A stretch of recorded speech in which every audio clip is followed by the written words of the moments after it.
Look up at the night sky, at the distant pinpricks of light that have guided explorers for millennia. For most of human history, reaching those stars was the stuff of pure fantasy, a dream confined to mythology and folklore. The very idea of a machine carrying a person beyond the clouds was unimaginable. Yet, what if that dream was not just a fantasy? What if, hidden away in the quiet corners of history, the blueprints for such a journey were already being inked onto paper centuries ago? This isn't a question about some lost civilization or alien intervention. It's a mystery rooted in a very real, very tangible collection of documents known as the Sibiu Manuscripts. Discovered in a Romanian library, these pages contain drawings and descriptions so advanced, so eerily precise, that they seem to have fallen out of time itself, challenging everything we thought we knew about the limits of medieval ingenuity. They speak of multi-stage rockets, of winged projectiles, and of artillery that wouldn't be seen on battlefields for hundreds of years. Imagine the scene, a dimly lit scriptorium in the 16th century, the air thick with the smell of ink and parchment. A scholar, Conrad Haas, meticulously fills a page with complex diagrams and notes in a flowing Germanic script. To any casual observer, it would look like any other technical manuscript of the age. But look closer, the diagrams aren't of simple cannons or catapults. They show rockets with multiple, tiered sections, each designed to detach and ignite in sequence, a principle that is the absolute bedrock of modern spaceflight. He details stabilizing fins, bell-shaped nozzles, and even the use of liquid fuel. These are not vague concepts, they are engineering plans. This was all happening while most of Europe was still grappling with the basic principles of ballistics, decades before Galileo was even born. The existence of these manuscripts forces us to reconsider a pivotal question. Was the path to the stars secretly being mapped out in an age we still largely consider scientifically dormant? The enigma of the Sibiu Manuscripts is more than just a curious historical footnote. It's a portal into a forgotten narrative of human ambition. It suggests that the spark of discovery, the drive to push beyond our earthly confines, has been burning for far longer than we ever suspected. This video is a journey into that mystery. We will explore the life of the man who may have been history's first rocketeer, decipher the incredible technology laid out in these faded pages, and grapple with the haunting question of why such revolutionary knowledge seemingly vanished, only to be rediscovered in the 20th century, long after similar inventions had been claimed by modern pioneers. This is a story about an idea that arrived centuries too early, a secret history of rocketry written in ink and parchment, waiting patiently for the world to catch up. But how did these extraordinary documents, lost to time for centuries, finally come to light? The story of their rediscovery is almost as remarkable as the manuscripts themselves. It begins in 1961 in the ancient Transylvanian city of Sibiu. Here, among the dust-covered archives of the city's library, a professor from the University of Bucharest named Doru Todrisiu was conducting research. His field was history and science, and he was likely searching for more conventional texts on medieval technology. What he stumbled upon, however, was anything but conventional. It was a bound collection of over 450 pages of handwritten text and intricate drawings, a technical manual that seemed to defy its own era. The manuscripts were dated to between 1555 and 1570 and were written primarily in German, a common academic and technical language in that part of Europe at the time. Physically, they showed their age. The pages were fragile, the ink faded, but the content was startlingly clear. At first glance, the manuscripts appeared to cover topics one might expect: artillery, ballistics, and the pyrotechnics of fireworks, which were popular for celebrations and military signaling. But as Professor Todrisiu looked closer, he realized he was holding something far more revolutionary. Tucked within the more conventional discussions were those detailed plans for multi-stage rockets, liquid fuel, and spacecraft-like devices. The location of the find added another profound layer to the mystery. Sibiu was, and still is, a historic city nestled in the heart of Transylvania, a cultural crossroads for centuries. This was a region where Eastern and Western European influences met, a place where ideas could circulate and knowledge could be preserved in relative obscurity, away from the major intellectual centers that often dictated scientific progress. The fact that such an advanced text was found here rather than in a university in Italy or Germany suggests the possibility of a unique, localized tradition of technological innovation that mainstream history has overlooked.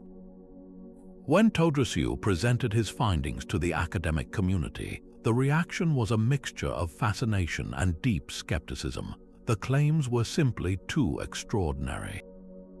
How could a 16th-century engineer have conceived of technology that would not be successfully implemented until the 20th century? Some scholars questioned the authenticity of the manuscripts, though carbon dating and analysis of the ink and paper consistently confirmed their age. The greater challenge was the implication. Accepting the Sibiu manuscripts as genuine meant rewriting chapters in the history of science and technology. It suggested that the foundational ideas of rocketry did not begin with figures like Robert Goddard or Werner von Braun, but were independently developed and then lost, a spark of genius that flickered brightly in a remote European city before being extinguished by time. But who was the mind behind these revolutionary designs? The manuscripts point to a single, enigmatic author, Conrad Haas. He wasn't a shadowy alchemist or a reclusive monk, but a highly practical and respected professional. Haas served as the master of the arsenal for the Habsburg Empire in Sibiu, a crucial military position in the 16th century. This meant he was responsible for the city's entire inventory of weapons, gunpowder, and artillery, the very heart of its defensive and offensive capabilities. He was, in essence, a top military engineer, a man whose daily life revolved around the science of propulsion and explosives. This context is vital. It means Haas wasn't just a theoretical dreamer. He was a hands-on expert with direct access to materials, workshops, and the practical challenges of warfare.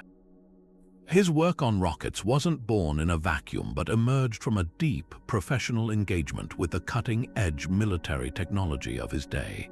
Yet, he took that knowledge and pushed it to a place far beyond what any of his contemporaries were considering.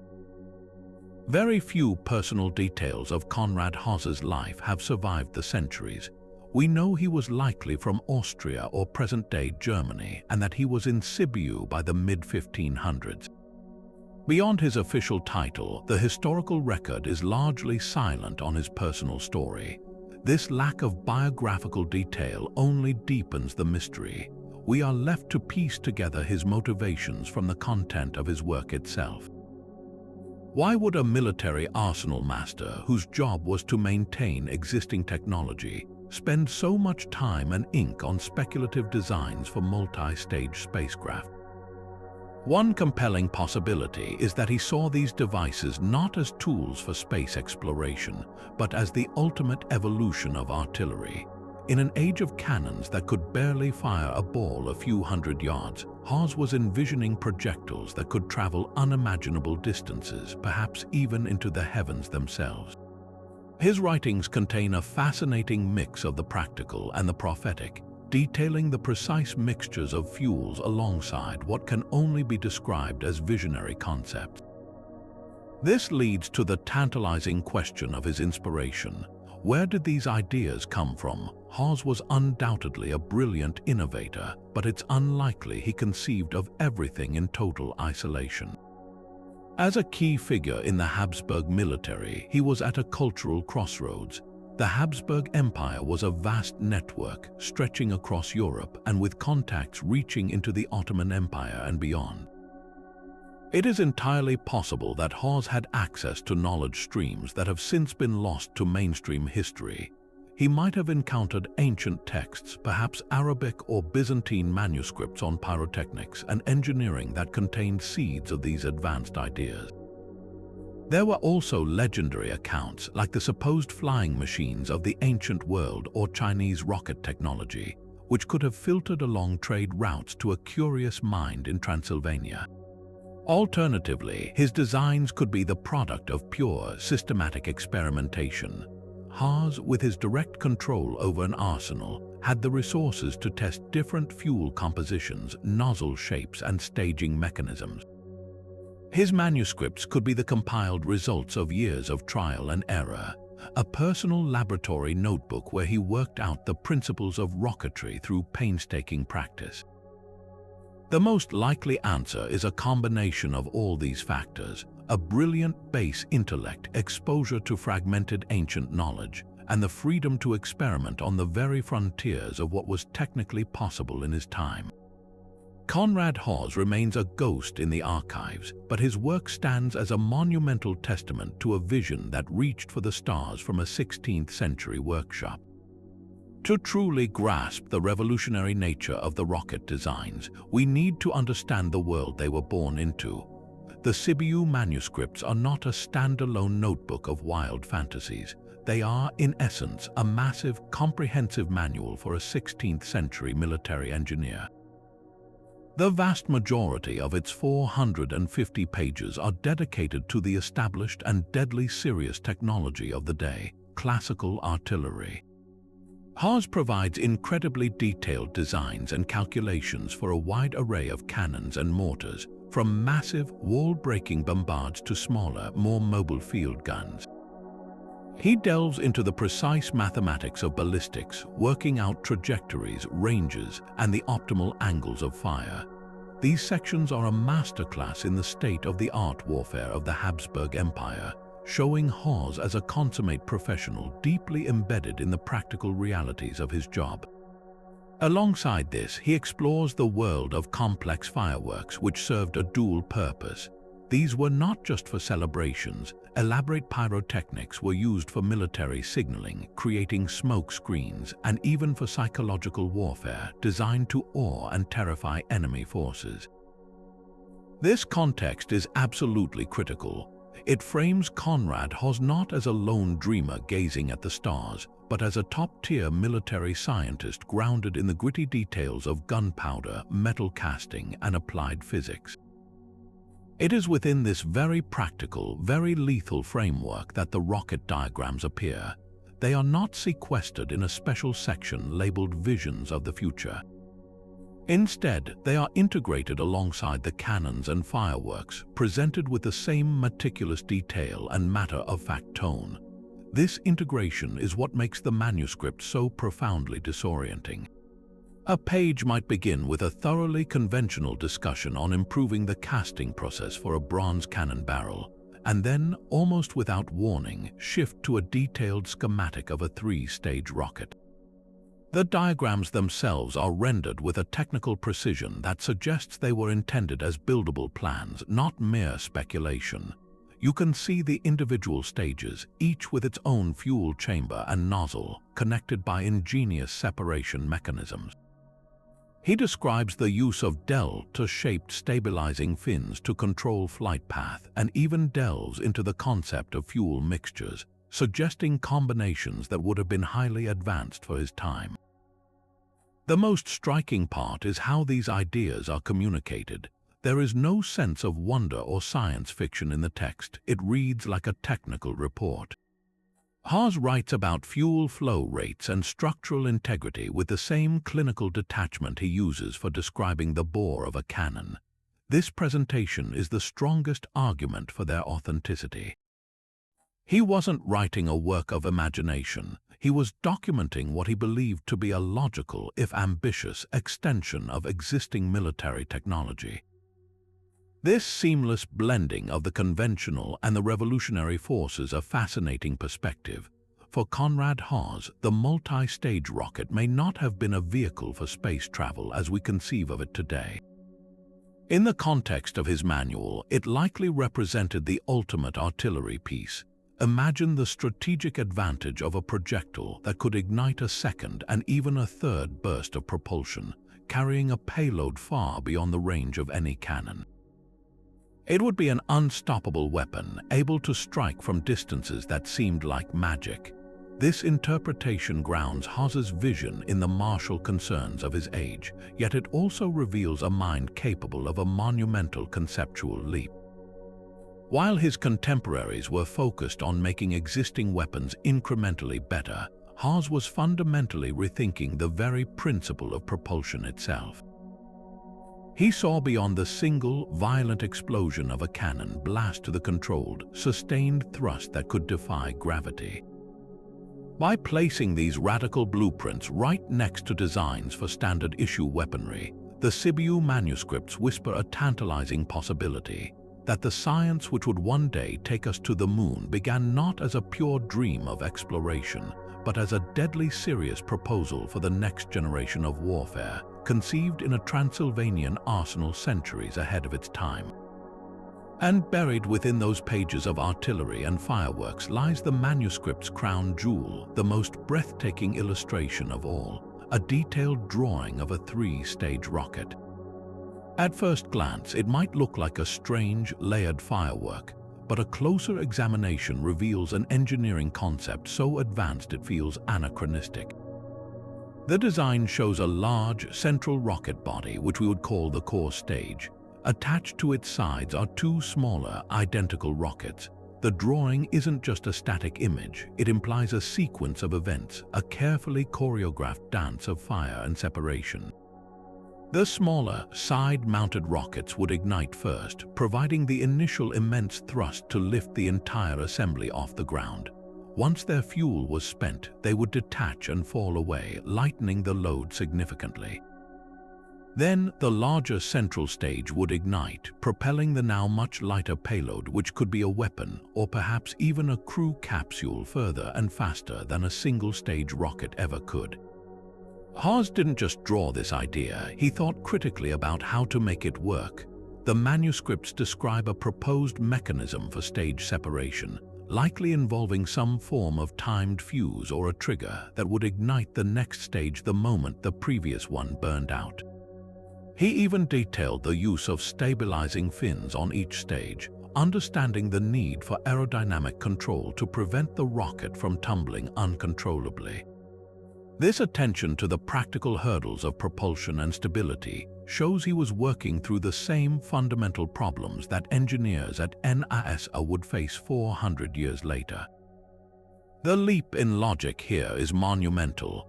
In an age when the dominant philosophy of motion was still largely influenced by ancient thinkers like Aristotle, who believed a projectile needed constant contact with a mover, Haas was conceptualizing the principle of action and reaction in a vacuum, the very bedrock of rocket science. He intuitively grasped that by shedding empty weight, the remaining fuel could do its work more efficiently, a concept formalized centuries later in the Tsiolkovsky rocket equation. To understand the sheer brilliance of this design, we need only compare it to the most famous multi-stage rocket in modern history, the Saturn V, the vehicle that carried astronauts to the moon. The Saturn V operated on the exact same principle Conrad Haas outlined. Its first stage, with 5 massive F-1 engines, lifted the rocket to an altitude of about 40 miles before separating. The second stage then ignited to push the craft into orbit, and finally, the third stage fired to send it on a trajectory to the moon. The parallel is uncanny. While the Saturn V was a masterpiece of 20th century materials science and computer guidance, its fundamental architectural blueprint, the idea of sequential staging to achieve escape velocity, was present in the Sibiu Manuscripts. Haas's design even bears a striking visual resemblance to many modern rockets, with strap-on boosters flanking a central core, a configuration used today in rockets like the European Space Agency's Ariane 5. This comparison forces a staggering realization. The conceptual gap between a 16th-century cannon and a multi-stage rocket is far greater than the technological gap between Haas's drawing and the Saturn V. The first is a leap of imagination, while the second is a leap of engineering. Haas made that imaginative leap. He broke free from the paradigm of a single, explosive charge and envisioned a system, a chain of controlled events working in harmony to achieve a goal that was, for his time, literally unthinkable. This wasn't just an improvement on existing technology, it was the invention of an entirely new category of machine. The three-stage rocket design in the Sibiu Manuscripts stands as a lonely monument to a path not taken, a stunningly prescient vision of a future that would take humanity another 4 centuries to build. To transform these visionary blueprints into a functioning machine, Haas had to grapple with the harsh realities of 16th-century materials science. The manuscripts move from grand concept to gritty detail, specifying the very substances that would have been used to build these rockets. For the fuselage or the main body of the rocket, the plans point to a combination of wood and metal, materials that were both accessible and workable for the craftsmen of the time. Imagine a strong, hollowed-out wooden shaft, perhaps reinforced with iron bands, serving as the central core. This core would need to contain the tremendous pressure of burning gases while remaining as light as possible, a difficult balance to strike with the tools available. The stabilizing fins were likely fashioned from thin, hammered metal sheets, carefully shaped to provide aerodynamic stability during flight. While these materials seem primitive next to the titanium and advanced composites used today, they represent the absolute cutting edge of structural engineering in Haas's era. The real challenge, however, lay not in the rocket's body, but in its beating heart, the fuel. The propellant described in the Sibiu manuscripts was almost certainly a sophisticated variation of black powder, the only known explosive mixture of the age. But Haas wasn't just throwing together the standard recipe of saltpeter, charcoal, and sulfur.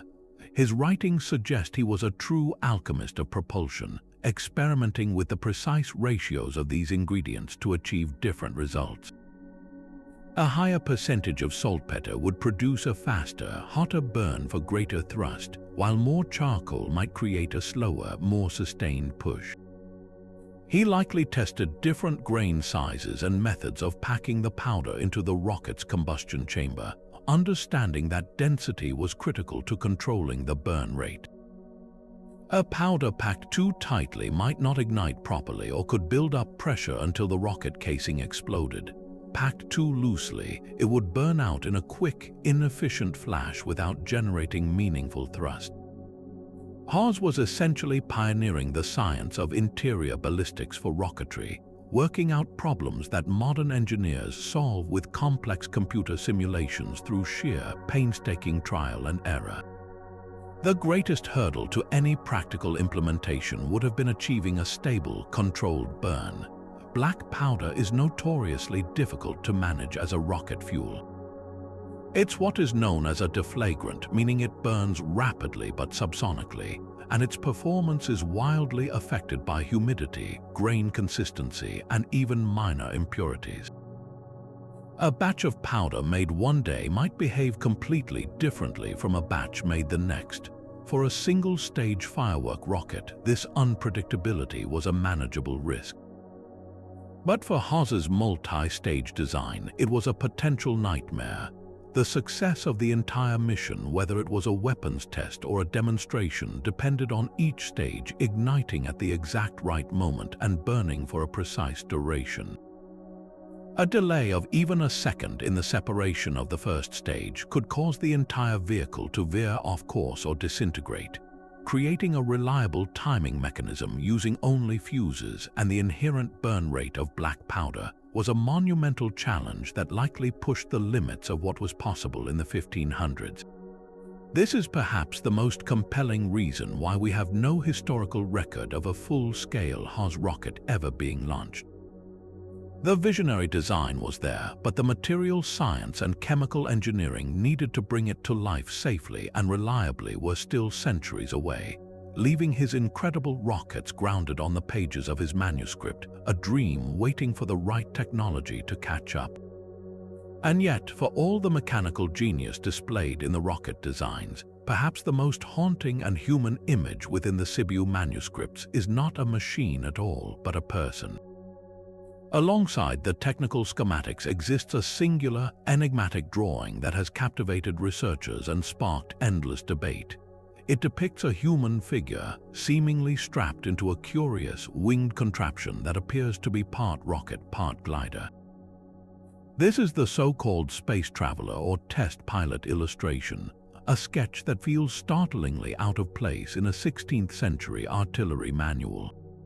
The figure isn't depicted as a mythological god or an angel. The rendering is functional, almost diagrammatic. You can see what look like straps securing the individual to the device, with arms and legs positioned in a way that suggests a conscious rider, not a passive passenger. The device itself combines elements Haas had detailed elsewhere: a central rocket-like body and what appear to be wings or large fins, perhaps intended for gliding or stabilization after a powered ascent. Interpreting this peculiar image is a challenge that divides historians. One school of thought views it as purely symbolic or fanciful. In an era rich with allegory, the drawing could represent the human spirit's aspiration to reach heaven, a visual metaphor for a lofty ambition rather than a literal flight plan. Others propose a more practical, albeit terrifying, explanation that this was a proposal for an actual manned flight experiment. Conrad Haas, as Arsenal master, would have had access to resources and perhaps even volunteers or condemned individuals who could have been used to test such a device. The idea of a human strapped to a large rocket made of wood and powered by volatile black powder is the stuff of nightmares, a venture with almost certain fatal consequences. This leads to a third, more sobering interpretation: that Haas understood the immense dangers perfectly well and was illustrating a concept he knew was beyond the safety limits of his technology. The drawing might be a grim acknowledgement of the ultimate cost of such pioneering efforts, a testament to the courage that would be required to turn his blueprints into reality. When we contrast this 16th century concept with the later reality of human spaceflight, the parallels are as chilling as they are profound. Every modern astronaut who straps into a spacecraft is, in a way, the embodiment of that anonymous figure in Haas's drawing. They place their trust in the integrity of the vehicle's structure and the precision of its engineering, just as Haas's pilot would have had to. The fundamental dangers are also eerily similar: the risk of an explosion during launch, the structural failure of the vehicle, or a catastrophic malfunction during flight. Haas, with his deep hands-on knowledge of black powder's unpredictability, would have been acutely aware of these risks. He knew that a slight imperfection in the rocket casing or an inconsistency in the fuel mixture could lead to a sudden, violent end. His illustration, therefore, can be seen as a profound act of foresight. It acknowledges that the final, essential component in the journey to the stars is not just engineering brilliance but human bravery. It suggests that Conrad Haas was not only dreaming of machines that could fly, he was already contemplating the people who would one day fly them and the tremendous price they might have to pay. While the image of a lone rocketeer dreaming of spaceflight is compelling, we must return to the stark reality of Conrad Haas's profession. As master of the Habsburg arsenal, his primary duty was not to explore the cosmos but to ensure military superiority.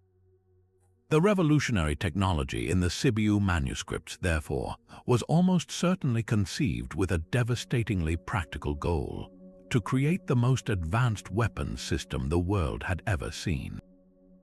The multi-stage rocket, in Haas's eyes, was likely the ultimate artillery piece.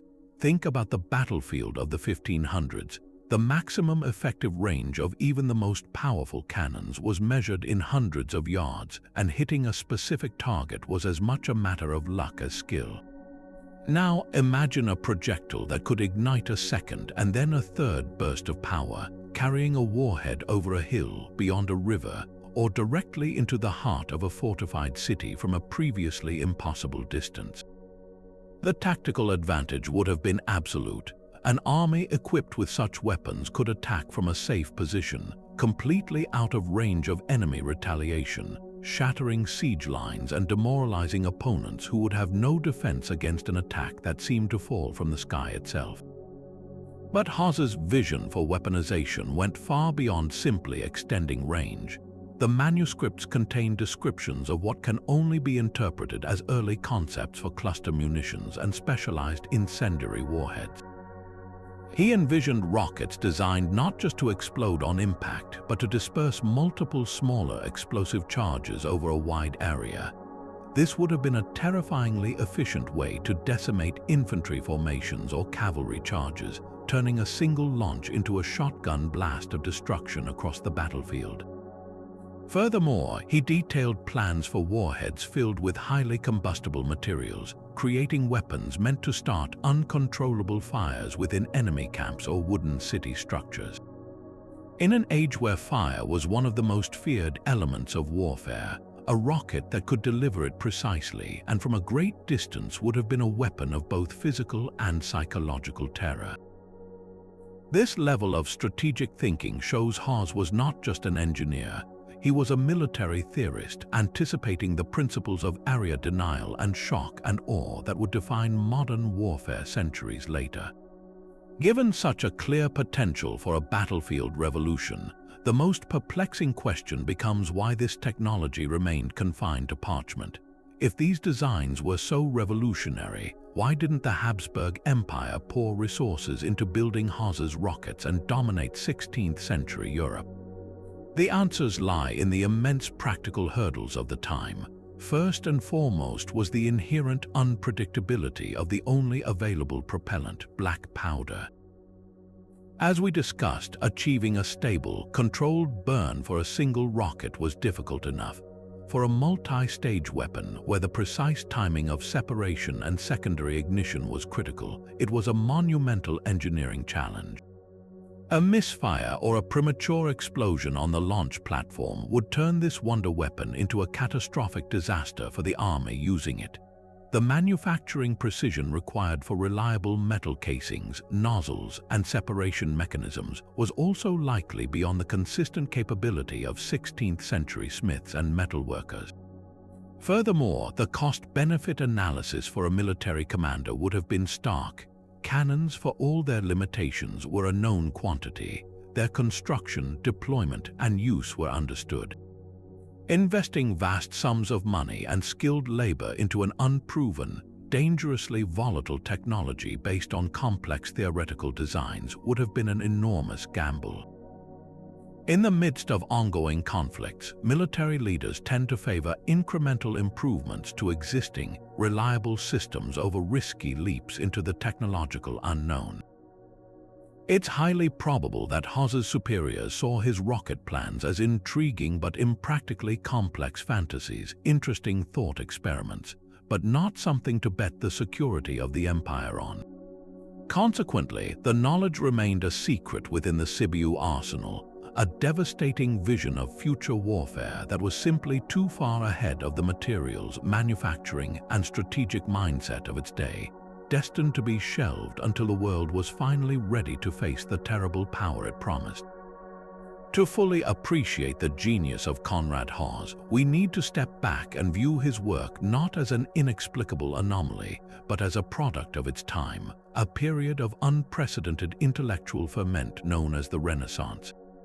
This was an era that witnessed the spectacular rebirth of art, science, and human curiosity after the relative stagnation of the Middle Ages.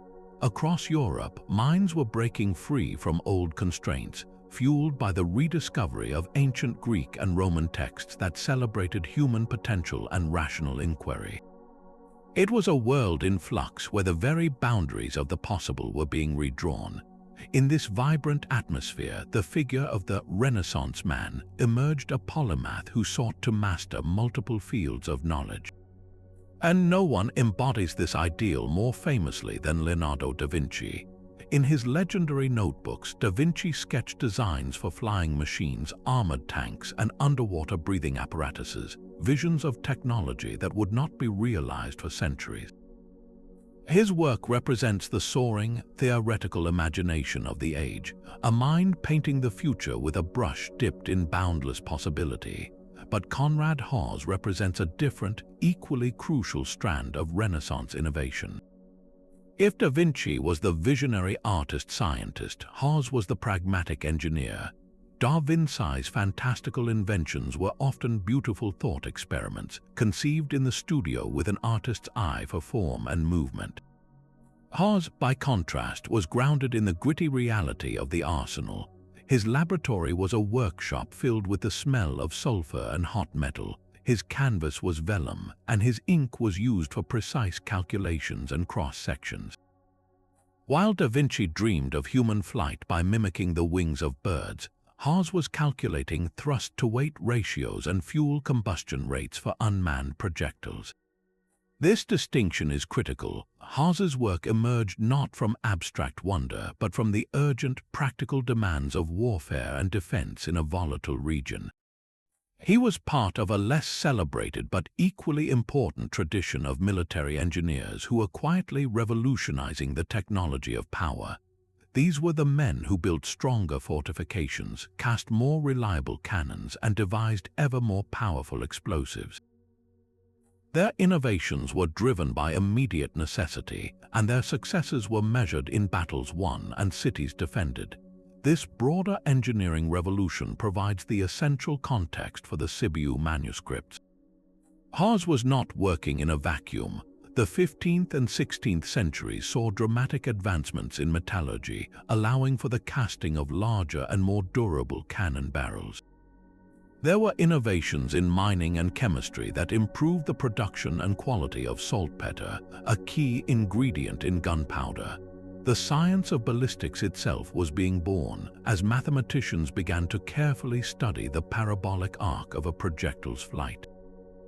Conrad Haas was undoubtedly aware of these developments. His manuscripts show him engaging deeply with these contemporary challenges, perfecting the standard artillery of his day before pushing beyond it. His multi-stage rocket can be seen as the ultimate, logical extension of this relentless drive for improvement. Where others sought to build a better cannon, Haas asked a more radical question. What if we could eliminate the cannon entirely and build a self-propelled projectile that could fly further than any ball shot from a barrel? His genius was in applying the systematic, practical mindset of a military engineer to a problem that most of his peers would have considered pure fantasy. Positioning Haas within this dynamic landscape allows us to see his work not as a mysterious prophecy, but as a remarkable, if extreme, example of Renaissance ingenuity. He was a man of his time, deeply immersed in the technological currents of his profession, but blessed with a unique capacity for forward thinking. The atmosphere of the Renaissance, with its respect for ancient knowledge and its hunger for new discovery, likely encouraged this kind of speculative yet practical experimentation. In the libraries and workshops of Eastern Europe, far from the artistic epicenters of Italy, a different kind of renaissance was occurring, one built on equations, gunpowder, and steel. Conrad Haas stands as its brilliant and hitherto unknown master, a testament to the fact that the drive to innovate, to push beyond the known limits, was alive and well in the most practical of fields, leading one man to sketch the outlines of spaceflight on the same pages where he documented the engines of war. Given his position at a cultural crossroads, it's unlikely Conrad Haas conceived his revolutionary rocket designs in total intellectual isolation. To find the potential seeds of his ideas, we need to journey back even further in time to the earliest flickers of rocket technology. Centuries before Haas put ink to parchment in Sibiu, Chinese alchemists of the Song dynasty around the 9th century had already stumbled upon a world-changing discovery, gunpowder. They quickly realized its potential beyond fireworks, developing simple gunpowder-filled tubes attached to arrows.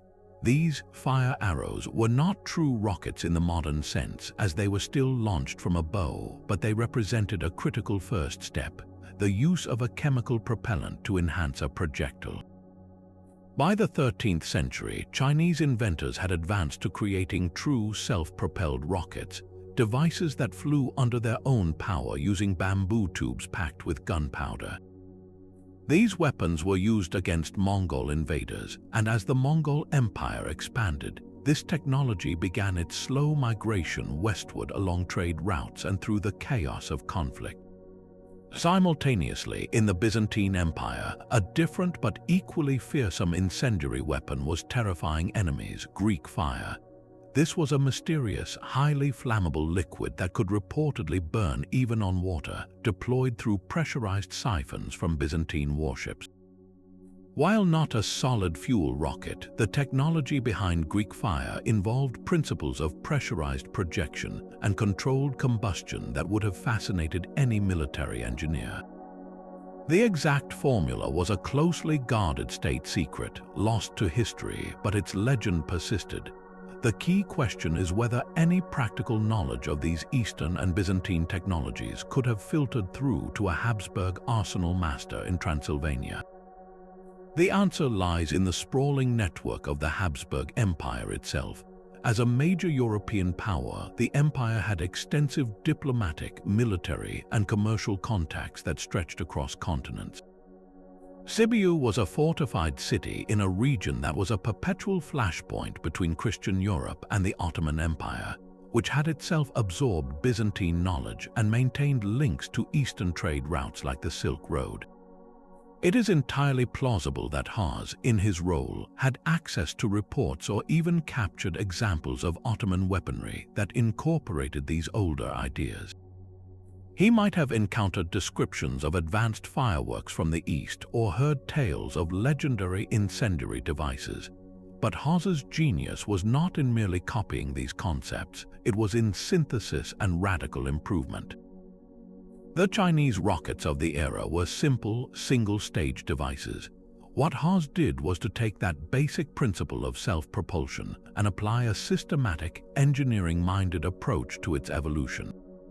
He asked the complex questions others had not. What if you could stack multiple propulsion units? What if you could shape the exhaust to increase efficiency?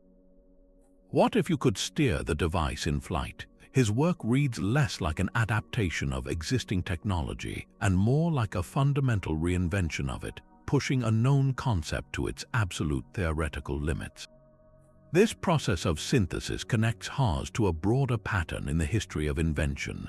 Great leaps forward are rarely the product of a single, isolated eureka moment. More often, they occur when a brilliant mind encounters a diverse array of ideas and finds a novel way to combine them. Think of it as intellectual alchemy. Haas may have started with the basic building blocks: the gunpowder from Chinese alchemy, the projection systems reminiscent of Greek fire, and the advanced metallurgy of European cannon making. In his workshop, he became an alchemist of ideas, transmuting these separate strands of knowledge into something entirely new and unprecedented. He wasn't just building a better fire arrow, he was constructing a completely new class of machine, one whose logical conclusion was a vehicle capable of leaving the Earth's atmosphere. This perspective makes the Sibiu Manuscripts not seem quite so alien. They appear instead as the pinnacle of a hidden thread of technological inquiry, a thread that was woven from secrets gathered across continents and centuries, and which found its most eloquent expression in the mind of a master engineer working at the edge of the known world. Of course, a discovery this extraordinary was bound to face intense scrutiny.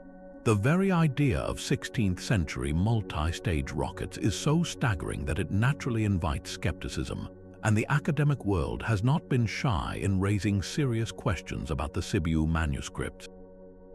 The central debate revolves around a fundamental choice. Are we looking at genuine, buildable engineering plans, or are these pages something else entirely? Perhaps theoretical thought experiments, elaborate allegories, or even clever forgeries. Skeptics argue that the most likely explanation is often the simplest one. They propose that Conrad Haas's rocket diagrams were not intended as practical blueprints. Instead, they might represent philosophical or mathematical explorations of force and motion, akin to the speculative designs of his contemporary Leonardo da Vinci. Da Vinci's notebooks are filled with brilliant concepts for helicopters and tanks, but they were largely conceptual, lacking the precise engineering details needed for construction. Could Haas's work be similar, a visionary's dream rather than a technician's guide? Another compelling argument from the skeptical side suggests the drawings could be allegorical. The Renaissance was a period rich with symbolism, where mechanical illustrations were often used to represent spiritual or philosophical concepts. The human figure attached to a rocket-like device, for instance, might not be a literal astronaut but a symbolic representation of the human soul's ascent to God, a common theme in the art and literature of the era. From this perspective, the multi-stage rocket becomes a metaphor for a journey of enlightenment, with each stage representing a higher level of spiritual understanding. Perhaps most damaging are the claims that the controversial pages could be later additions. The manuscripts are a bound collection of hundreds of pages, and the possibility exists that a much later hand, maybe even in the 19th or early 20th century, could have inserted these astonishing diagrams to create a historical hoax, capitalizing on the then-emerging public fascination with spaceflight. This is where forensic science enters the debate, providing crucial evidence that addresses these very concerns. When the manuscripts were subjected to rigorous analysis, including carbon dating of the paper and chemical examination of the ink, the results were definitive. Both the paper and the ink were consistently dated to the mid-16th century. There was no evidence of modern tampering or anachronistic materials. The ink's composition matched formulas known to be used in that specific region and period. This scientific validation powerfully counters the forgery theory. The physical object itself is unquestionably authentic to Conrad Haas's time. However, science can only confirm the age of the materials, not the author's intent. It proves Haas drew these things, but it doesn't prove what he meant by them. This ongoing debate is not just academic squabbling. It is absolutely crucial to understanding the true significance of the Sibiu manuscripts. If the skeptics are correct and the rockets are purely allegorical, then Haas remains a fascinating but less revolutionary figure, a philosopher who used engineering metaphors. But if the evidence points toward genuine technical intent, then his work becomes one of the most profound and overlooked leaps in the history of technology. The very fact that the manuscripts contain such a mixture of the practical and the seemingly fantastical is what makes them so compelling. The rocket plans are nestled directly alongside thoroughly conventional and buildable designs for cannons and fireworks, presented with the same technical language and meticulous detail.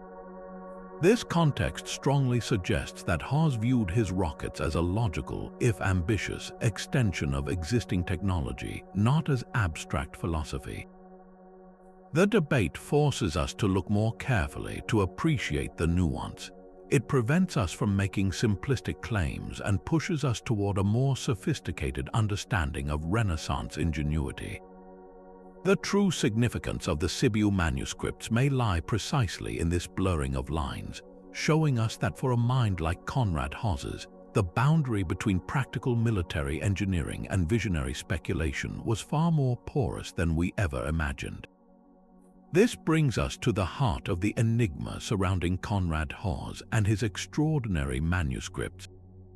Was he a lone spark of genius, a singular intellect whose ideas flashed brilliantly but briefly before being snuffed out by time?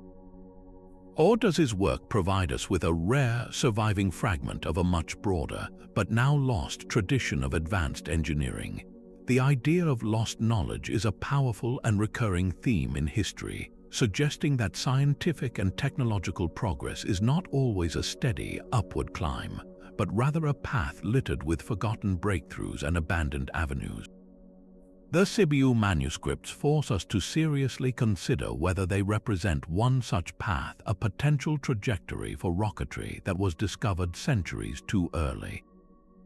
To understand the case for the isolated genius, we need only look at the complete absence of similar designs from the same period. No other European archives from the 15th or 16th centuries contain anything remotely comparable to Haas's multi-stage rockets. If this was a widespread field of study, surely other military engineers facing the same strategic problems would have pursued similar solutions and left some trace of their work. The silence is deafening. This suggests that Haas's vision was profoundly unique, a product of his specific position, resources, and perhaps a once-in-a-generation mind. As arsenal master, he had the unique freedom to experiment, access to materials, and a deep, practical understanding of ballistics that allowed him to extrapolate far beyond conventional thinking. In this view, he was a magnificent anomaly whose work was so far ahead of its time that it simply could not be replicated or understood by his contemporaries, leading inevitably to its disappearance when he himself passed from the scene. However, the alternative possibility is even more tantalizing. What if Haas was not working alone? The history of technology is filled with examples of simultaneous invention, where the same idea emerges in different places at roughly the same time, suggesting that when certain conditions are met, a discovery becomes almost inevitable. Perhaps the intellectual climate of the Renaissance, combined with the rapid advancements in artillery, created a fertile ground where the concept of rocketry was beginning to germinate in several places at once. It is conceivable that other engineers in other arsenals across Europe or the Ottoman Empire were tinkering with similar ideas, but their manuscripts were lost to war, fire, or simply the slow decay of paper. The knowledge contained in the Sibiu manuscripts may not have been suppressed by any conspiracy, but could have simply faded away because the supporting infrastructure, the materials science, the manufacturing precision, was not yet there to sustain it. A brilliant idea without the means to execute it reliably is often relegated to the dusty shelves of history. The question of suppression, however, cannot be entirely dismissed. In an age of intense political and military rivalry, a technological leap as dramatic as Haas's rockets would have been a state secret of the highest order. The Habsburgs, constantly battling the Ottoman Empire, would have had every incentive to classify such a revolutionary weapon. It is possible that the knowledge was deliberately restricted to a very small, trusted circle within the Sibiu arsenal, and when that circle was broken by death, war, or political change, the information was effectively buried. Unlike basic cannon designs, which spread rapidly because they could be easily observed and reverse-engineered, a complex multi-stage rocket system could be kept secret because its principles were not visible in its operation. An enemy army seeing such a rocket launch would have no way of understanding the intricate staging mechanism hidden inside. They would simply witness a terrifying, inexplicable event. Ultimately, the true significance of the Sibiu manuscripts may lie in this very ambiguity. They challenge our linear perception of progress. We tend to view history as a march from primitive to advanced, with each generation building directly upon the last. But the story of Conrad Haas suggests that the path of innovation is far more fragile and circuitous. A brilliant idea can appear fully formed and then vanish for centuries, only to be independently rediscovered later. The manuscripts do not necessarily prove the existence of a secret society of Renaissance rocketeers, but they do offer compelling evidence that the core principles of spaceflight were within the grasp of human intellect long before the supporting technology existed to make them a reality. They represent a stunning what-if moment in history, a glimpse of a technological road not taken, a silent testament to the fact that the dream of reaching the stars is a deeply rooted part of the human spirit, one that has flickered into life in the most unexpected of times and places. Yet, if Conrad Haas's ideas were indeed an isolated spark, how do we explain the curious echoes that appear in the work of those who followed? To bridge the immense gap between the 16th century and the space age, we must look to a pivotal figure who stands chronologically and conceptually between them, Kazimierz Siemianowicz. This Polish-Lithuanian military engineer published his own great work, Artis Magni Artillerii Pars Prima, or The Great Art of Artillery, the first part, in 1650. In it, he provides incredibly detailed illustrations of rocket batteries, delta-winged stabilizers, and even multi-stage devices. The similarities to the Sibiu Manuscripts are striking, raising a fascinating historical question. Could Siemianowicz have had access to Haas's work, perhaps through the interconnected network of European military academies and arsenals? Or does his independent arrival at similar concepts suggest that the basic principles of advanced rocketry were slowly, incrementally, being rediscovered by multiple brilliant minds across Europe? Siemianowicz's work demonstrates that the ideas contained in the Sibiu manuscripts were not a one-time fluke. They were part of a nascent, scattered thread of technological inquiry that persisted, even if it remained on the fringes of mainstream military science for another 2 centuries. The true legacy of Haas's visionary thinking, however, becomes most apparent when we place it beside the work of the 3 men universally credited with founding modern astronautics: Robert Goddard, Wernher von Braun, and Sergei Korolev.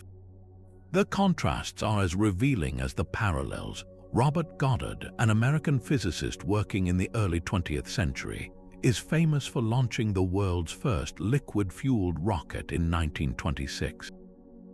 While Haas theorized about advanced solid fuels, Goddard's breakthrough was to move beyond gunpowder entirely, recognizing that liquid fuels like gasoline and liquid oxygen offered far greater control and power. This was a fundamental technological divergence, yet conceptually, Goddard's early rockets shared a key principle with Haas's designs. They were vertical flyers intended to ascend directly upward, breaking free from the ballistic arc of a cannon shell.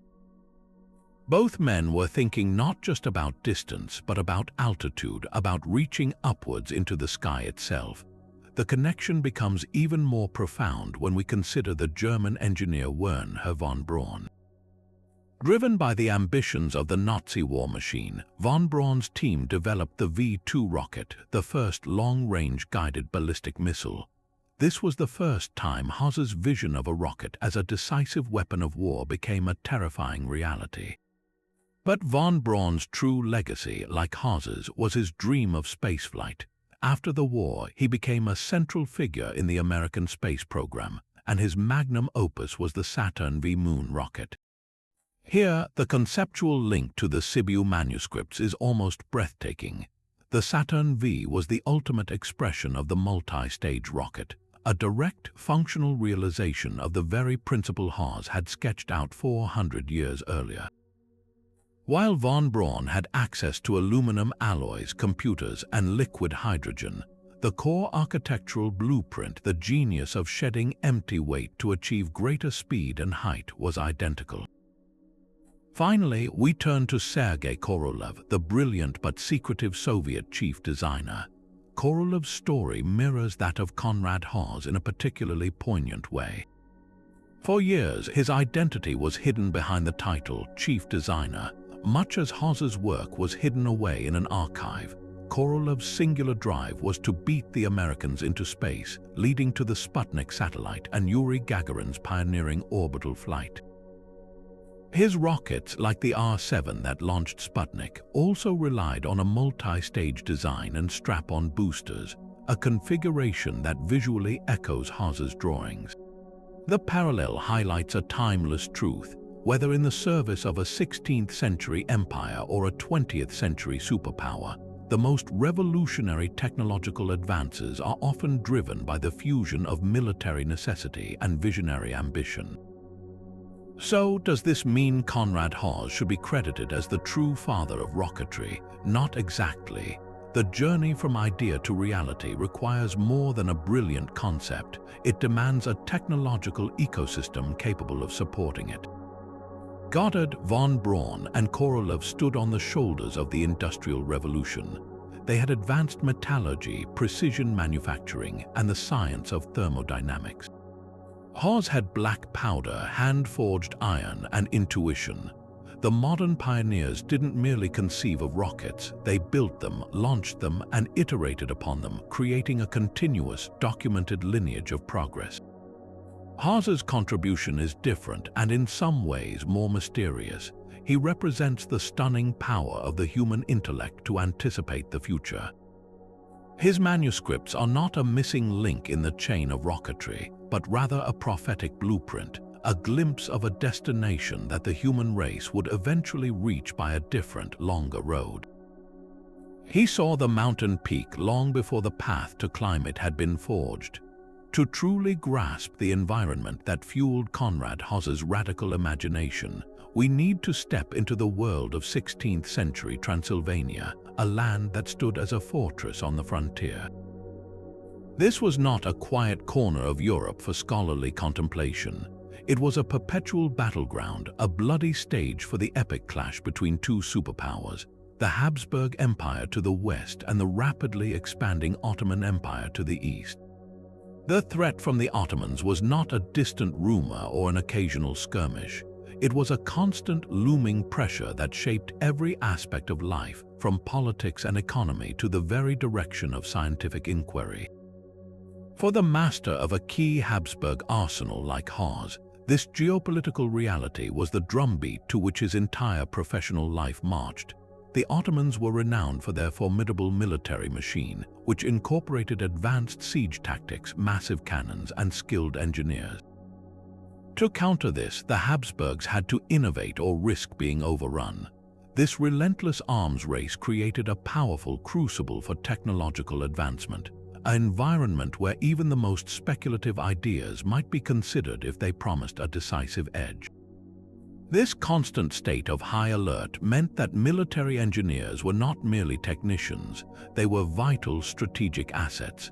Their task was to constantly push the boundaries of the possible, to find new ways to breach stronger walls, defend against larger armies, and project power over greater distances.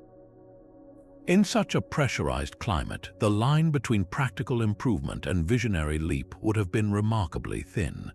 A proposal that might be dismissed as fanciful in a time of peace could be taken seriously when the survival of a city or even a kingdom hung in the balance. Think of the immense psychological and strategic pressure. Every new Ottoman advance, every report of a larger cannon being cast in Istanbul would have intensified the demand for a countermeasure. This atmosphere likely granted a figure like Haas a unique degree of creative latitude. His superiors, desperate for any advantage, may have been willing to fund his experiments, providing him with the materials and workshop space to explore his most ambitious concepts. The rocket designs in this light can be seen not as a hobbyist's diversion, but as a direct response to a clear and present danger, an attempt to conceive of the ultimate artillery, a weapon so far-reaching it could neutralize the Ottoman threat before it even reached the gates. The specific geography of Sibiu itself magnified this imperative. Nestled in the Carpathian Mountains, the city was a vital defensive bulwark. Its fall would have opened a direct route for Ottoman forces deeper into the heart of Europe. This placed Haas at the very tip of the spear. The arsenal he commanded was not just a storage depot, it was a laboratory for survival.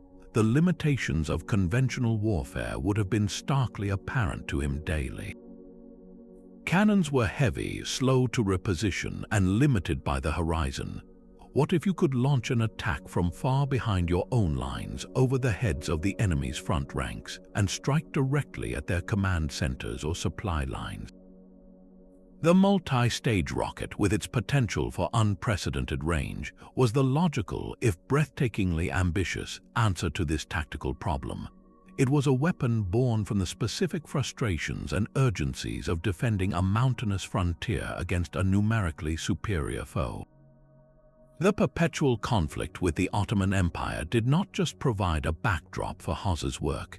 It was the very engine that drove his innovation, pushing a brilliant military mind to envision a future of warfare that was centuries ahead of its time. To fully understand the world Conrad Haas inhabited, we must venture beyond the workshop and into the realm of the secretive and the symbolic. The 16th century was an era where the lines between science, magic, and religion were profoundly blurred. The dominant intellectual framework for experimentation was not modern chemistry, but alchemy, a pursuit that sought not just to transform base metals into gold, but to uncover the fundamental secrets of the universe itself. For an arsenal master like Haas, deeply concerned with combustion and powerful reactions, the goals of alchemy would have been intensely practical. The search for the philosopher's stone was paralleled by a very real hunt for more potent and reliable explosives. Alchemists were the premier chemists of their day, meticulously experimenting with purification processes, distillation, and the properties of substances like saltpeter, sulfur, and charcoal, the very building blocks of gunpowder. It is highly likely that Haas's sophisticated fuel mixtures were not born solely from trial and error in his arsenal, but were informed by this deeper, esoteric knowledge tradition. His workshop may have been a place where the mystical quest for transformation found its ultimate expression in the controlled violence of rocketry. The language and imagery within the manuscripts themselves offer clues to this connection. Alchemical texts were famous for their use of complex symbolism, where diagrams of furnaces and flasks often carried hidden meanings about spiritual processes. When we look at Haas's drawing of a human figure attached to a winged rocket, it's possible we are seeing more than a flight test proposal. In the symbolic language of alchemy, the process of inner transformation was often depicted as an ascent, a journey of the soul through different stages of purification towards enlightenment. The multi-stage rocket, with its successive phases of ignition, separation, and ascent, could be interpreted as a powerful metaphor for this very process.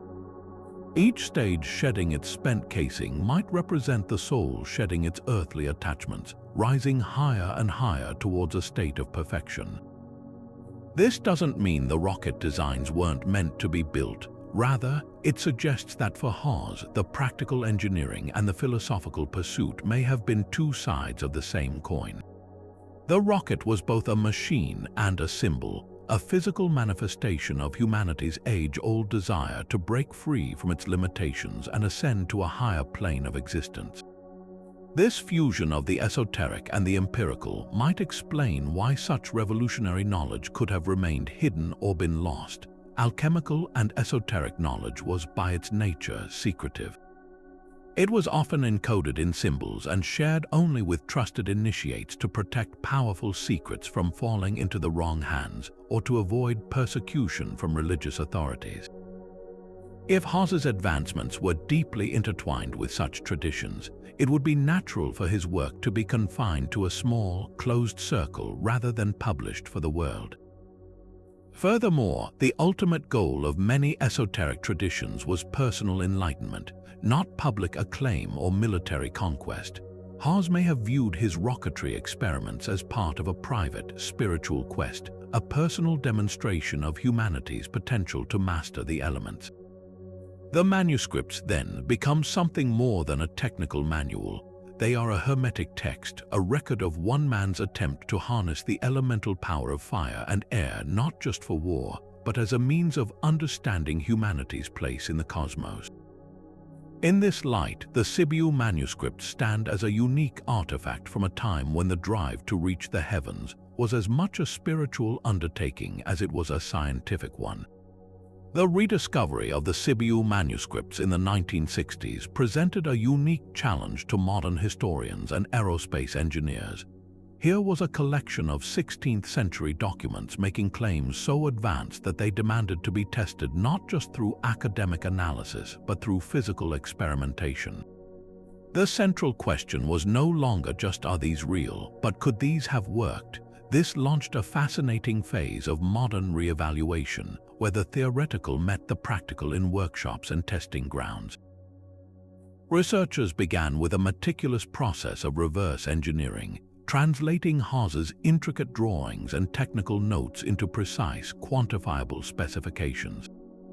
They analyzed his proposed dimensions, fuel chamber volumes, and nozzle shapes using modern fluid dynamics and physics software. The consistent finding was startling. The fundamental principles underlying Haas's multi-stage rocket designs were not just fanciful sketches, they were theoretically sound. The concept of shedding empty mass to improve efficiency, the aerodynamic benefit of stabilizing fins, and the basic geometry of his rockets all aligned with the core tenets of rocketry that would be formally established centuries later. Haas had intuitively grasped the physics of thrust and altitude in a way that was fundamentally correct, but theory is one thing, practice is another. The most compelling attempts to understand Haas's work came from engineers who took on the ambitious task of building functional models using only materials and techniques available in the 16th century. These projects were not about creating a high-performance rocket, but about answering a crucial historical question. What were the absolute limits of technology in Haas's time? Teams sourced wrought iron for the casings, shaped it using traditional blacksmithing methods, and mixed black powder according to period recipes. The construction process itself revealed immense challenges. Achieving perfectly cylindrical, seamless metal tubes of consistent thickness was incredibly difficult with 16th century forging. Even a minor imperfection in the casing could become a critical weak point under the intense pressure of combustion.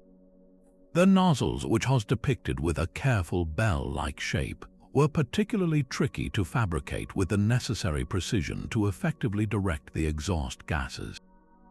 When it came time for test launches, the results were both illuminating and dramatic. Small-scale, single-stage models based on Haas's designs could often achieve stable flight for short durations, proving that the basic concept was viable. However, the inherent volatility of black powder was the ultimate limiting factor. The burn rate was notoriously inconsistent. In some tests, the powder would burn too slowly, producing insufficient thrust for a successful launch. In others, it would burn too rapidly or unpredictably, leading to catastrophic failures where the rocket would explode on the launch pad or veer wildly off course. These experiments demonstrated with stark clarity why Haas's multi-stage vision almost certainly remained a paper dream. The precise, timed sequencing required for a multi-stage launch, where a fuse must reliably ignite the second stage the moment the first stage burns out, was simply beyond the reliable control of 16th century pyrotechnics. A delay of a fraction of a second could cause the rocket to stall and tumble. An early ignition could cause a mid-air explosion.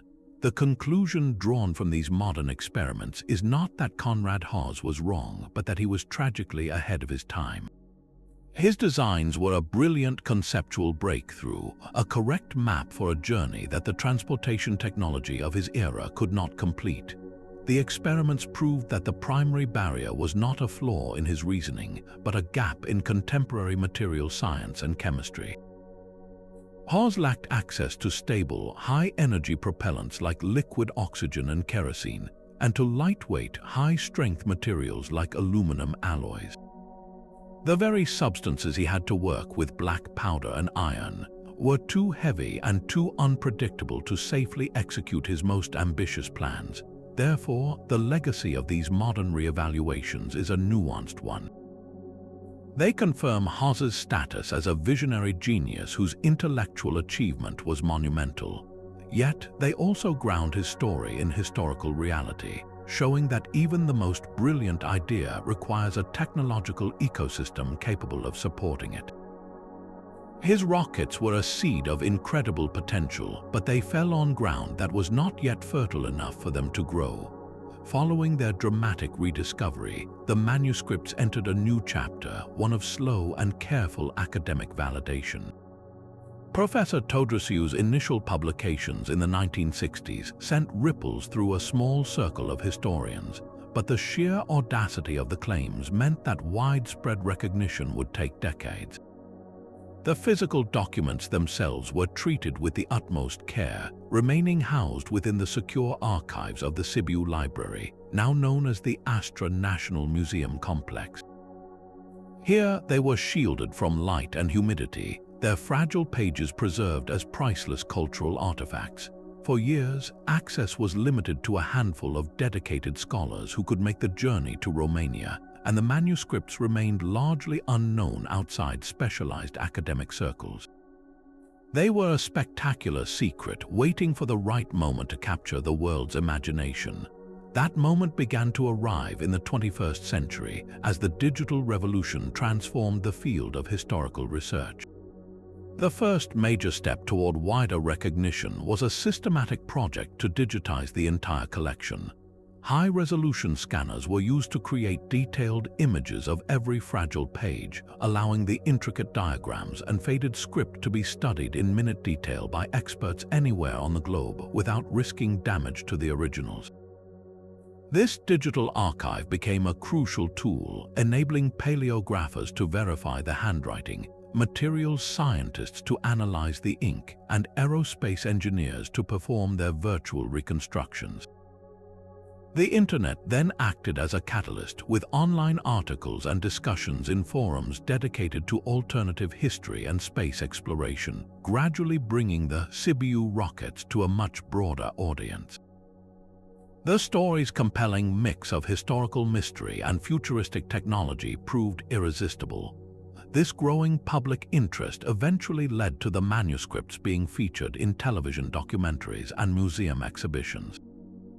Programs on channels dedicated to history and science began to include segments on the Sibiu manuscripts, presenting them as one of history's great enigmas. While these shows often leaned into the more speculative and dramatic aspects of the story, they played a vital role in introducing Conrad Haas to a global viewership. Similarly, exhibitions, particularly in Romania and other parts of Europe, have occasionally displayed select pages or reproductions of the most striking rocket diagrams. Seeing these centuries-old drawings in person, with their clear, technical lines depicting such advanced concepts, has a powerful impact on visitors, making the abstract mystery vividly real. Today, the status of the Sibiu manuscripts is one of carefully managed accessibility. The original documents are preserved under strict climate-controlled conditions, with access granted primarily to accredited researchers for specific study purposes. However, the ongoing digital dissemination of their contents continues to democratize access. Enthusiasts, students, and independent scholars from around the world can now explore these fascinating pages online, contributing to a crowdsourced effort to understand their full significance. Modern technology is also opening new avenues of analysis. Advanced spectral imaging techniques can sometimes reveal faded text or underdrawings that are invisible to the naked eye, potentially uncovering even more of Haas's secrets. The journey of the Sibiu manuscripts from a dusty archive to a digital global phenomenon mirrors the very spirit of the designs they contain. An idea that was grounded for centuries is now, finally, propelling itself into the future, inspiring new generations to look at the past with wonder and to reconsider the timeline of human innovation. This brings us to the most perplexing question of all. If Conrad Haas's ideas were so brilliant, why did they leave no visible mark on the history that followed? The story of the Sibiu manuscripts presents us with a profound historical paradox, a breakthrough that seemingly had no breakthrough effect. To understand this, we need to shift our perspective from celebrating the genius of the idea itself to examining the fragile ecosystem required for an idea to truly change the world. An innovation, no matter how visionary, cannot thrive in isolation. It needs the right conditions to spread, be replicated, and be improved upon. The tragedy of the Sibiu manuscripts is that they emerged in a world utterly unprepared to receive them. In the 16th century, the very concept of a scientific community as we know it today simply did not exist. There were no international journals publishing peer-reviewed findings, no scientific conferences where engineers from different countries could compare notes. Knowledge, especially military knowledge, was hoarded, not shared. Haas's work was almost certainly considered a state secret of the Habsburg Empire, locked away in the Sibiu arsenal. Without a network of fellow innovators to build upon his foundation, his rocket designs were like a single, magnificent tree falling in an empty forest, potentially world-changing, but with no one there to hear the sound. The technological limitations of the era formed an equally impenetrable barrier. We've seen how modern experiments confirm that black powder was too unpredictable and 16th-century metallurgy too imprecise to safely realize Haas's multi-stage vision. But this practical hurdle had a cascading effect. Because the rockets were so difficult and dangerous to build, there were likely very few, if any, successful large-scale demonstrations. In the history of technology, seeing is believing. The steam engine, for instance, became a revolutionary force because its practical benefits in pumping water and powering factories were immediately and visibly apparent to investors and industrialists. Haas's rockets, by contrast, probably existed only as dangerous, unreliable prototypes that frequently failed. Without a clear, repeatable demonstration of their superiority over conventional cannons, there was no compelling reason for military leaders to divert vast resources away from proven weapons systems. The ideas were too far ahead of the material science needed to make them a convincing reality, creating a chicken and egg problem that grounded the space age before it could ever launch. Furthermore, we must consider the intellectual framework of the time. The scientific method, with its emphasis on systematic experimentation, observation, and verification, was still in its infancy. While Renaissance minds were curious, much of their investigation was still influenced by alchemical traditions and a focus on rediscovering ancient wisdom rather than pioneering entirely new fields. A concept as radical as multi-stage spaceflight lacked a supporting structure of physics, namely Newton's laws of motion and universal gravitation, which wouldn't be formulated for another 150 years. Haas intuitively understood action and reaction, but he couldn't articulate it within a formal mathematical framework that could be taught and expanded upon. His work remained an engineering art, a set of brilliant intuitions rather than a developed science. It was a masterpiece without a movement, a prophecy that couldn't be fulfilled until the language to understand it was invented. So, when we place the Sibiu Manuscripts within the grand narrative of technological progress, their role is not that of a direct ancestor, but that of a stunningly prescient dead end. They do not connect in a linear fashion to the work of Goddard or von Braun.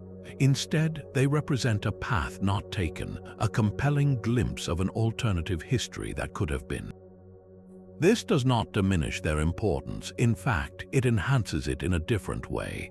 The manuscripts challenge the comforting but simplistic notion that progress is always a steady, cumulative climb. They reveal that history is also filled with forgotten possibilities and abandoned avenues, reminding us that the timeline of innovation is far more fragile and contingent than we often assume. The fact that the same core principles had to be painfully rediscovered centuries later speaks volumes about the conditions necessary for a true revolution. The story of Conrad Haas is ultimately a testament to the lonely power of a single human mind to see the future, and a sobering lesson about the immense societal and technological infrastructure required to turn that vision into a legacy that truly shapes the world. Of course, when an artifact appears to defy its own time as dramatically as the Sibiu manuscripts do, it inevitably becomes a magnet for speculation that reaches beyond conventional history. The sheer advanced nature of Conrad Haas's rocket designs has led some to propose that their origin cannot be explained by human ingenuity alone. Among the more fringe theories is the idea that Haas was somehow a recipient of knowledge from an extraterrestrial source. Proponents of this view suggest that the precision of the multi-stage concepts is too great a leap for a 16th-century mind, positing that he may have had contact with advanced beings who provided him with a technological blueprint. A related, though equally speculative, theory argues that the manuscripts are not original creations at all, but rather surviving fragments of a much older, lost advanced civilization. perhaps Atlantis or another forgotten society whose technological achievements were wiped from the historical record, only to be accidentally rediscovered and copied by Haas. Mainstream historians and scientists roundly reject these notions, not out of closed-mindedness, but based on a critical evaluation of evidence and a profound respect for the capabilities of human innovation. The argument for extraterrestrial influence is what is known as an argument from ignorance. It essentially says, "I cannot explain how he did this, therefore it must be aliens." This line of thinking fundamentally underestimates the power of a brilliant, focused intellect working within a specific context. We have a well-documented, verifiable human author in Conrad Haas, a man with a demonstrable profession that gave him unique access to materials, workshop space, and the practical problems of propulsion. His work shows a clear evolution from existing technology, building logically upon cannons and fireworks before making a brilliant intuitive leap. There is no need to invoke an otherworldly explanation when a human one, while exceptional, is firmly grounded in the historical record. Similarly, the lost civilization theory creates more problems than it solves. If such an advanced global culture existed, capable of rocketry, where is the archaeological evidence? Where are the mining operations for fuel, the factories for parts, the debris fields from tests or failures? Civilizations leave traces, tools, waste, settlements. The complete absence of any such evidence for a worldwide advanced prehistoric culture is a decisive counter-argument. Furthermore, the Sibiu Manuscripts are not an isolated, mysterious text without provenance. They are deeply, unmistakably products of their time. The language is 16th century German, the paper and ink are confirmed to be from that period, and the vast majority of the content is dedicated to conventional Habsburg artillery, a subject Haas would have no need to copy from an ancient source. Chinese letter designs are integrated seamlessly into this practical manual, suggesting they were part of a continuous, local train of thought. The more compelling and historically rigorous explanation lies in acknowledging the complex, often invisible, transmission of knowledge across cultures and centuries. As we explored earlier, Haas was positioned at a crossroads between East and West. The basic idea of rocket propulsion, born in China, had been slowly migrating along trade routes for hundreds of years. It is far more plausible that Haas had access to this scattered knowledge, perhaps through captured Ottoman weapons or treatises that have since been lost, and then applied his own genius to synthesize and radically improve upon it. This process of intellectual alchemy, combining existing ideas in novel ways, is the true engine of most great inventions. The story of human progress is not a series of gifts from outside sources, but a messy, collaborative, and often interrupted tapestry of discovery. The true wonder of the Sibiu Manuscripts is not that they require a supernatural explanation, but that they demonstrate the breathtaking heights that human curiosity and intelligence can reach, even when working with the limited materials of the past. They stand as a powerful testament to a single individual's capacity to see the future, a future that was, against all odds, already within the grasp of the human imagination.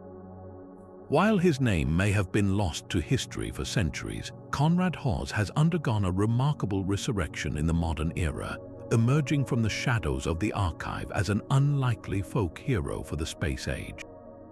In his adopted home of Romania, and particularly in the city of Sibiu, he is no longer just a forgotten arsenal master, but a symbol of national pride and ingenious foresight.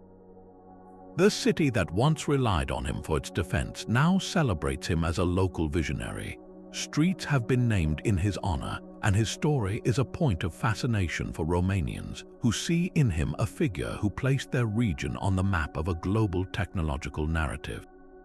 He represents a unique strand of history where Eastern European innovation, often overlooked in Western-centric accounts of science, demonstrably leaped ahead of its time. This posthumous recognition transforms him from a mere historical curiosity into a potent icon of what could have been, a testament to the intellectual potential that flourished even on the frontiers of empires. For space enthusiasts and historians of technology around the world, Haas occupies a more complex and debated position. He is often described as a prophet of rocketry, a title that carries both admiration and a note of caution. There is a powerful allure to the idea of a lone genius scribbling the future into existence centuries early, a narrative that resonates deeply with our romantic notions of invention. Enthusiasts pore over the digitized pages of his manuscripts with a sense of wonder, seeing in his precise lines a direct intellectual kinship with the giants of the 20th century. Online forums and communities dedicated to alternative history passionately discuss his work, analyzing his designs with a level of technical scrutiny that would have been impossible just a few decades ago.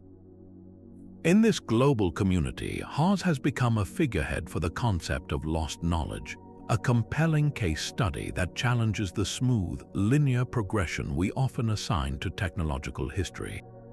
But does this posthumous fame truly match the evidence? The question of whether Haas deserves the title of Father of Rocketry requires a careful distinction between concept and execution.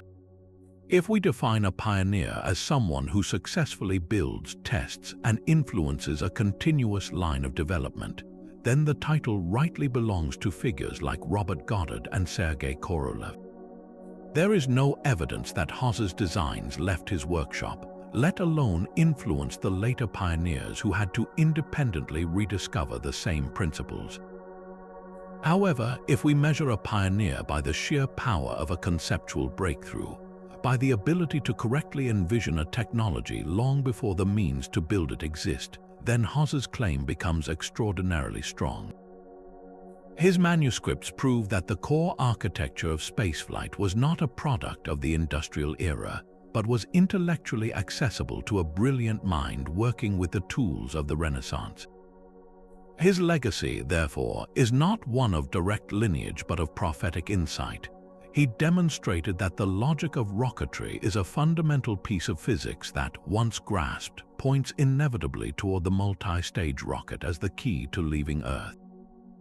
Perhaps the most profound aspect of his legacy is what he represents for the human spirit itself.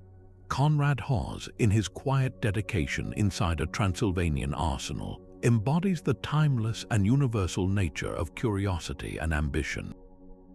His story suggests that the dream of spaceflight is not a modern invention sparked by the Cold War or science fiction, but a deep-seated human aspiration that has flickered into life repeatedly throughout history whenever conditions allowed a mind to ponder the challenges of flight and exploration. He connects our current era of SpaceX and lunar landings to a much longer, more mysterious tapestry of human endeavor. We will never know if Haas looked at his own drawings and saw a path to the moon or simply a better way to defend his city. But in meticulously detailing the mechanics of ascent, he captured something essential about our species' desire to reach beyond our limits. His true legacy lies not in a rocket that was ever launched, but in the enduring power of an idea, a silent, centuries-old whisper that some dreams are so powerful they can be born long before the world is ready to make them real. The journey of the Sibiu Manuscripts from an obscure academic discovery to a fixture of modern popular culture is a story in itself, demonstrating how a historical mystery can capture the global imagination. This transition began in earnest with the dawn of the Internet age, where forums dedicated to ancient astronauts, lost technologies, and alternative history found a perfect new subject. Online, the manuscripts were freed from the cautious language of academia and presented as definitive proof of a suppressed past. In these digital spaces, Conrad Haas is often transformed from a nuanced historical figure into a lone, rebellious genius, a man whose inventions were perhaps deliberately hidden by powerful forces threatened by his knowledge. The complex, technical pages of the manuscripts are frequently distilled into a single, powerful image, the three-stage rocket. This simplification, while overlooking the vast majority of the text on conventional artillery, makes the mystery easily shareable and undeniably compelling. This online fascination quickly bled into more mainstream media. Documentary television programs, particularly those focusing on unexplained history, have featured segments on the manuscripts, often framing them with provocative questions and dramatic reenactments. In these portrayals, the line between established fact and compelling speculation can become intentionally blurred. The human figure attached to the winged device is frequently presented not as a curious illustration open to interpretation, but as clear evidence of planned manned flight, amplifying the sense of wonder at the expense of historical context. Similarly, popular books on ancient mysteries often include a chapter on Sibiu, placing Haas alongside figures like Nikola Tesla or Leonardo da Vinci as a quintessential, ahead of his time inventor. This treatment, while raising public awareness, inevitably shapes a narrative that prioritizes dramatic revelation over the more gradual and arguably more fascinating process of historical detective work. The effect of this popularization is a double-edged sword.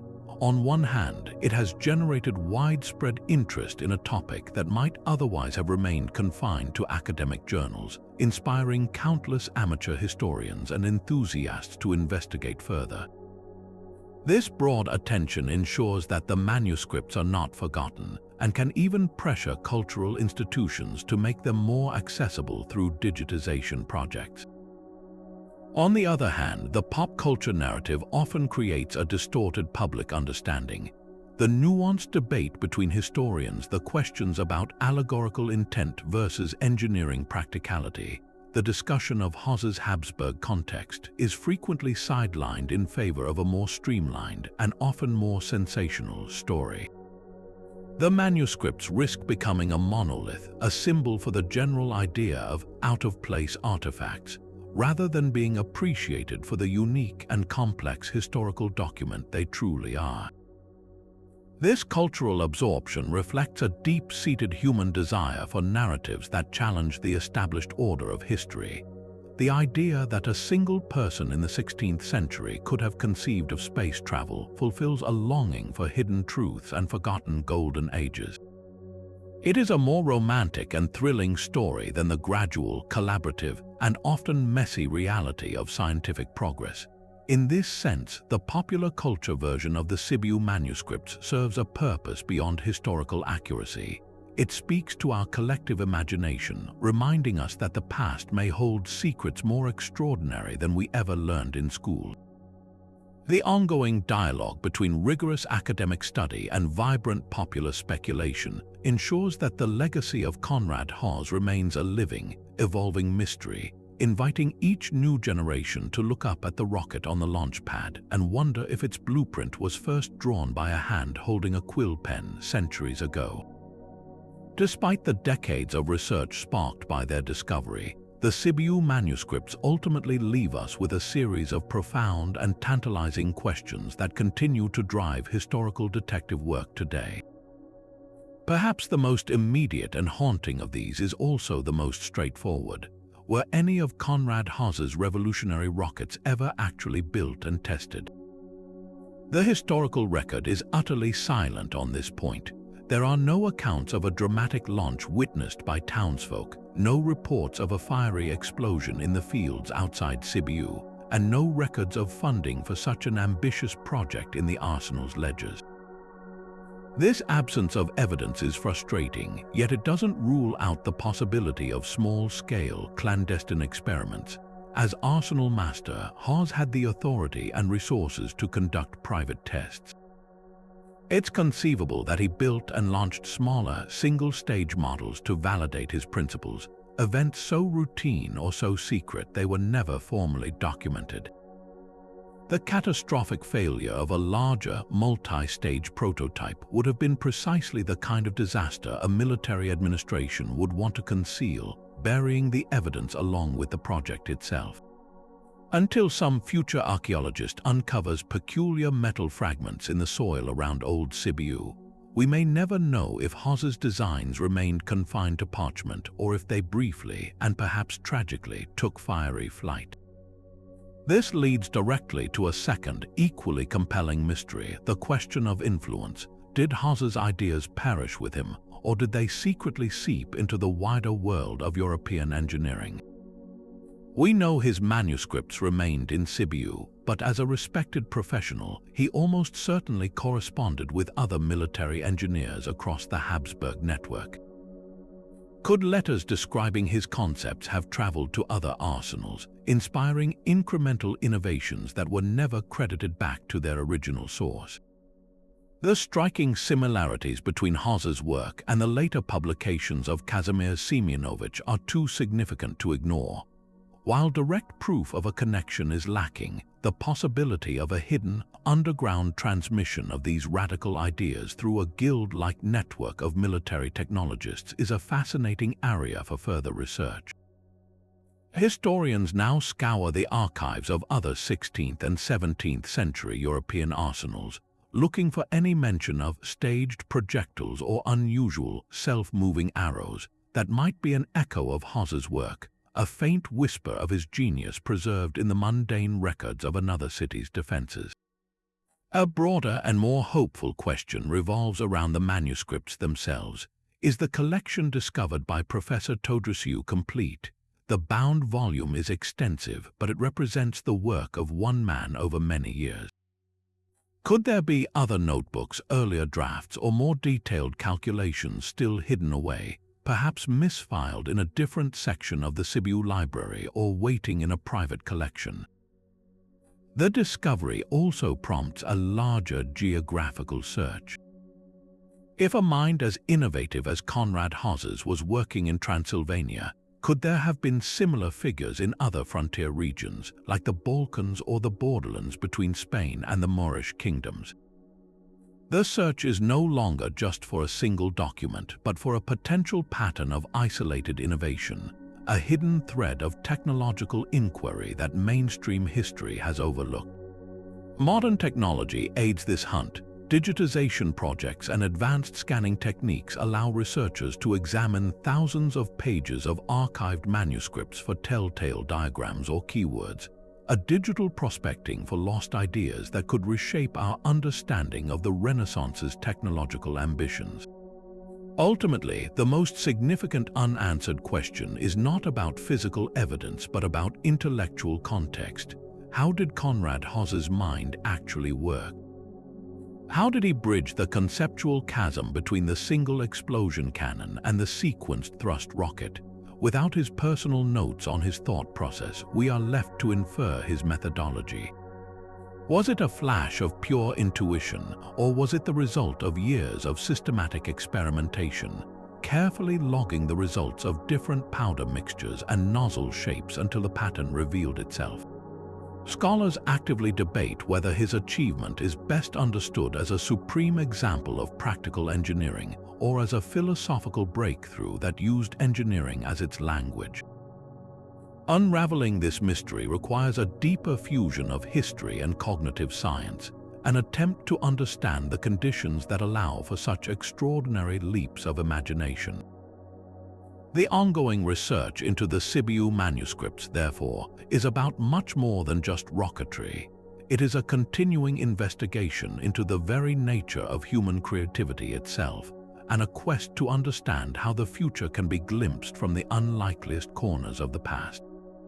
This tension between a brilliant concept and its physical realization forces us to confront a much deeper question, one that lies at the heart of how we write the history of innovation itself.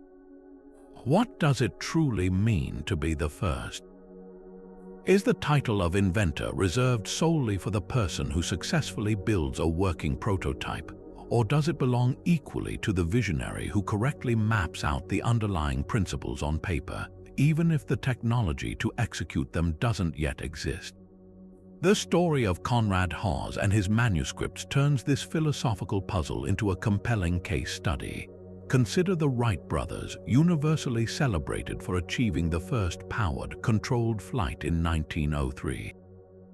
Their success was a magnificent fusion of theoretical understanding and practical, hands-on engineering. They built wind tunnels, tested countless wing designs, and developed a system for 3-axis control. Most importantly, they demonstrated their invention publicly, ushering in the age of aviation. Their claim is built on a foundation of tangible, verifiable achievement. Now compare this to Leonardo da Vinci. Centuries earlier, Leonardo produced breathtakingly detailed drawings of flying machines, including helicopters and ornithopters, based on his profound study of aerodynamics and anatomy. Yet, we do not call Leonardo the inventor of the airplane. We call him a visionary, a brilliant precursor. His designs were conceptually sound in many ways, but they were not buildable with the materials and power sources of his time.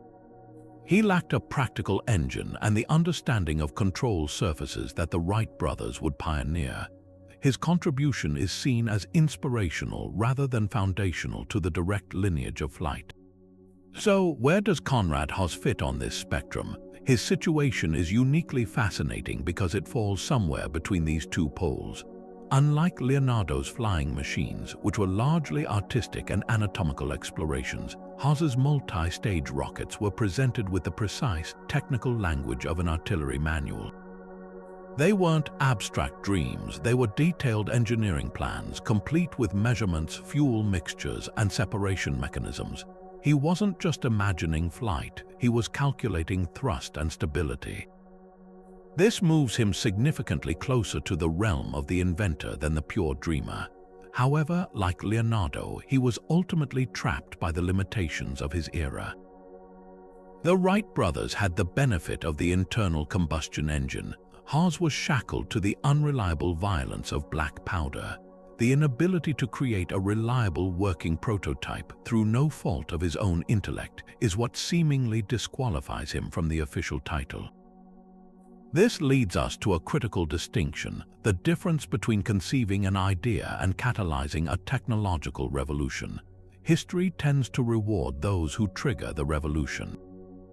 Robert Goddard is rightly called a father of modern rocketry, not merely because he had the idea, but because his successful experiments in the 1920s and 30s created a domino effect. He published his findings, secured patents, and inspired a generation of engineers who would go on to build the space age. His work created a continuous, documented chain of progress. Haas's manuscripts, by tragic contrast, created no such chain. They were a brilliant, isolated spark that failed to ignite a fire. His knowledge remained secret, had no measurable impact on the subsequent development of rocketry, and had to be independently rediscovered centuries later. From this perspective, being first is about more than just priority of idea, it's about effective transmission. An invention that changes the world is not just born, it must also be successfully introduced to the world. Perhaps the most valuable way to view Conrad Haas is not as a failed inventor, but as a profound intellectual pioneer. His achievement was to correctly identify the destination long before the road to get there was paved. He solved the fundamental physics problem of staged propulsion on a theoretical level. In doing so, he demonstrates a powerful truth about human ingenuity, that the logic of great inventions often exists in a pure, conceptual form long before the messy, practical work of engineering can catch up. The Sibiu Manuscripts challenge our linear notion of progress, suggesting that breakthroughs can appear as sudden, brilliant islands of insight in a sea of technological incapability, only to be later connected to the mainland by the slow, steady work of countless others. In the end, the question of who was first may be less important than recognizing that the journey to the stars was a path mapped out by many minds across many centuries, with Conrad Haas standing as one of its most remarkable and earliest cartographers.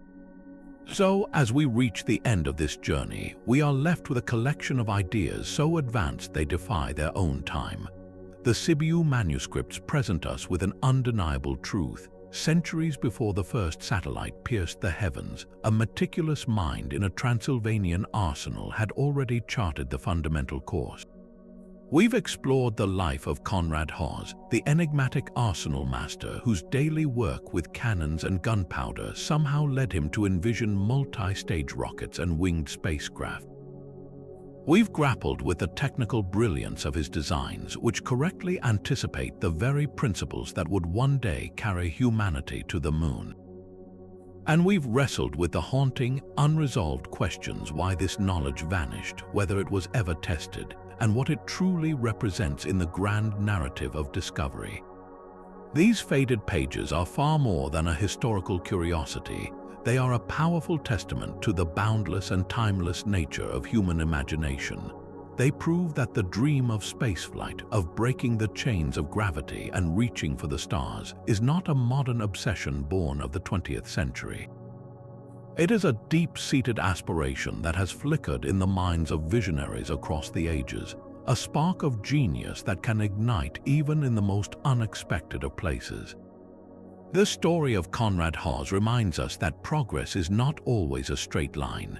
Sometimes a brilliant idea arrives too early, a blueprint for a future the world is not yet ready to build, only to be rediscovered long after, leaving us to wonder about the paths not taken. And that is perhaps the most exciting thought of all. If a discovery of this magnitude could lie hidden for 400 years in a single library, what other secrets are waiting to be found? What other revolutionary ideas, what other lost chapters in the story of human ingenuity are slumbering in the dusty archives of ancient cities, tucked away in forgotten manuscripts or buried in the unread correspondence of history's unsung geniuses? The Sibiu Manuscripts are a powerful call to keep looking, to keep questioning, and to remain open to the possibility that history is far richer, more mysterious, and more surprising than we have ever been taught.